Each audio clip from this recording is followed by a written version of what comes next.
स्वार्थी आणि मतलबी स्त्रियांची ही 18 लक्षणे प्रत्येक पुरुषाला माहीत असावी.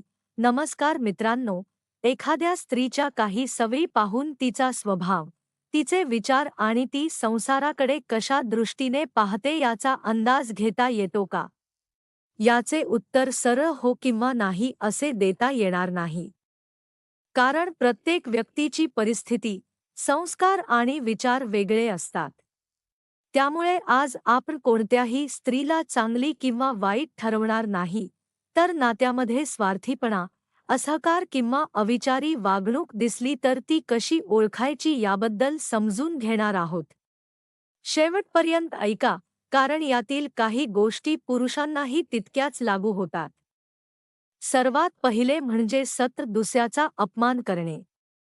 पती असो किंवा पत्नी, जोडीदाराच्या भावना दुखावून त्याला वारंवार कमी लेखणे हे निरोगी नात्याचे लक्षण नाही.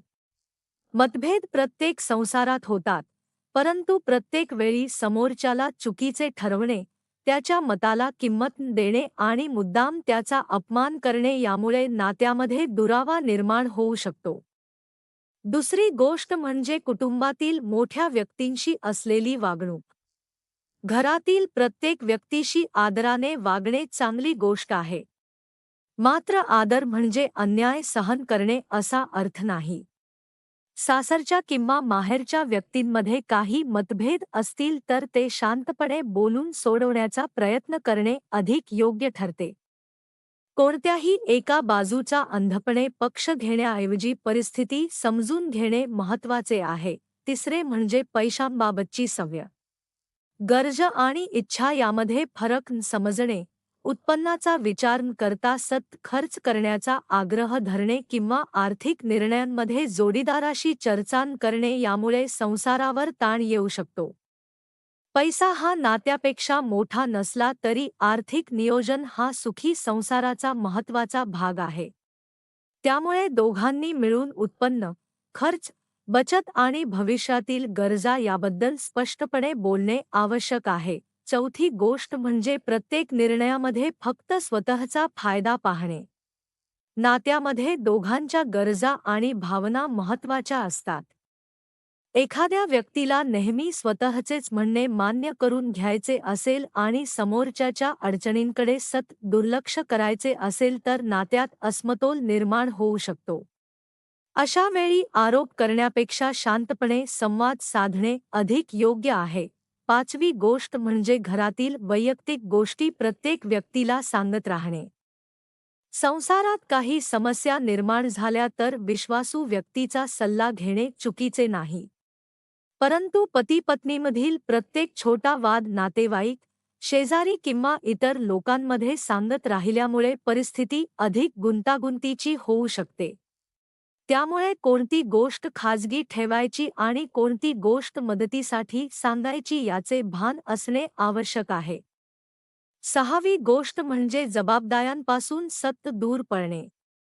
घरातील कामे ही केवळ स्त्रीची जबाबदारी नाही आणि कमाई करणे ही केवळ पुरुषाची जबाबदारी नाही.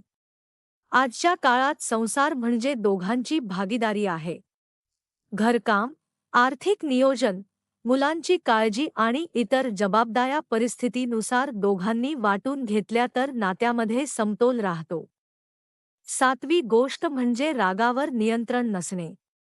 छोट्या कारणावरून वारंवार वाद घालणे, समोरच्याशी कठोर शब्दांत बोलणे किंवा प्रत्येक विषयाचे भांडणात रूपांतर करणे यामुळे घरातील वातावरण तणावपूर्ण होऊ शकते. राग येणे स्वाभाविक आहे, पण रागाच्या भरात समोरच्या व्यक्तीला दुखावणारे शब्द बोलण्याऐवजी थोडा वेळ शांत राहून नंतर चर्चा करणे अधिक चांगले. आठवी आणि सर्वात महत्त्वाची गोष्ट म्हणजे विश्वास. कोणत्याही नात्याचा पाया विश्वासावर उभा असतो. जोडीदाराशी प्रामाणिक राहणे, महत्त्वाच्या गोष्टी लपवून ठेवणे आणि एकमेकांच्या मर्यादांचा आदर करणे आवश्यक आहे. विश्वास एकदा कमी झाला की तो पुन्हा निर्माण करण्यासाठी वेळ आणि सातत्य लागते. त्यामुळे नात्यात संशय निर्माण होईल अशा गोष्टी टाळणे दोघांसाठीही महत्त्वाचे आहे. मित्रांनो, यातील कोणतीही एक सवय दिसली म्हणून एखादी स्त्री स्वार्थी आहे किंवा तिच्यामुळे संसार कधीच सुखी होणार नाही असा निष्कर्ष काढणे योग्य नाही. प्रत्येक व्यक्तीमध्ये काही चांगल्या आणि काही सुधारण्यासारख्या गोष्टी असतात. महत्त्वाचे हे आहे की समोरची व्यक्ती आपली चूक मान्य करून बदलण्याचा प्रयत्न करते का, तुमच्या भावनांचा आदर करते का आणि नाते टिकवण्यासाठी दोघेही प्रयत्न करतात का. खरा सुखी संसार हा फक्त स्त्रीच्या किंवा फक्त पुरुषाच्या वागण्यावर अवलंबून नसतो. आदर, विश्वास, संवाद, आर्थिक शिस्त, जबाबदारीची जाणीव आणि एकमेकांना समजून घेण्याची तयारी या गोष्टी दोघांकडून असतील तर नाते अधिक मजबूत होते. त्यामुळे एखाद्या व्यक्तीला तिच्या लिंगावरून चांगले किंवा वाईट ठरवण्यापेक्षा तिच्या प्रत्यक्ष वागण्याकडे आणि नात्यातील परस्पर आदराकडे पाहणे अधिक योग्य आहे.